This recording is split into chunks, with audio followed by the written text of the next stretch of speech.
தற்போது கிடைத்துள்ள அண்மை செய்தி. சட்டவிரோத பண பரிமாற்ற தடை சட்ட வழக்கில் செந்தில் பாலாஜி காவல் 57வது முறையாக நீடிக்கப்பட்டிருக்கிறது.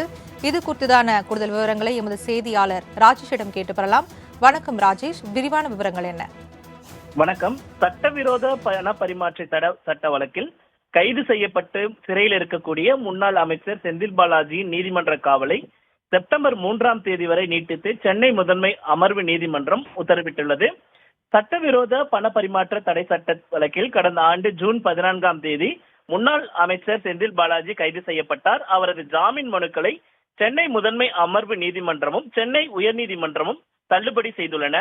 தற்போது செந்தில் பாலாஜி ஜாமீன் கோரி தாக்கல் செய்த மனு உச்சநீதிமன்றத்தில் நிலுவையில் உள்ளது. புழல் சிறையில் அடைக்கப்பட்டுள்ள செந்தில் பாலாஜி நீதிமன்ற காவல் இன்றுடன் முடிவடைந்தது. இதனால் புழல் சிறையிலிருந்து காணொலி காட்சி மூலமாக சென்னை முதன்மை அமர்வு நீதிமன்ற நீதிபதி அள்ளி முன்பாக அவர் ஆஜர்படுத்தப்பட்டார். செந்தில் பாலாஜியின் நீதிமன்ற காவலை செப்டம்பர் 3ஆம் தேதி வரை நீட்டித்து நீதிபதி அள்ளி உத்தரவிட்டார். இதன் மூலம் செந்தில் பாலாஜியின் நீதிமன்ற காவல் என்பது 57வது முறையாக நீட்டிக்கப்படுவது குறிப்பிடத்தக்கது. மேலும் சட்டவிரோத பண பரிமாற்ற தடை சட்ட வழக்கில் சிட்டி யூனியன் வங்கியின் கரூர் கிளையின் தலைமை மேலாளராக பணியாற்றிய ஹரிஷ்குமார் ஆஜராகாததால் இன்று குறுக்கு விசாரணையும் நடைபெறவில்லை என்பது குறிப்பிடத்தக்கது. கூடுதல் விவரங்களுக்கு நன்றி ராஜேஷ்.